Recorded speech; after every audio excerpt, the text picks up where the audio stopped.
Sinimulan na ng DPWH ang rehabilitasyon ng Ayala Bridge sa Maynila.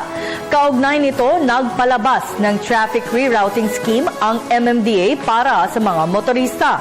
Para sa mga motoristang patungo sa hilaga ng Maynila, maaaring kumaliwa sa Ayala Boulevard, kanan sa Taft Avenue at dumaan sa Quezon Bridge o Jones Bridge patungo sa destinasyon.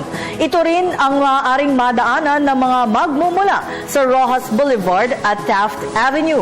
Sa mga patungo naman ng katimugang bahagi ng Maynila, maaaring dumaan sa President Quirino Avenue kung galing naman ng Magsaysay Boulevard.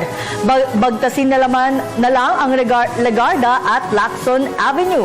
Nagtahan Bridge, kanan sa Otis, diretso sa UN Avenue patungo sa destinasyon. Mula naman sa P. Casal Street, maaaring kumanan sa Carlos Palanca Road, dumiretso sa MacArthur Bridge patungo sa destinasyon.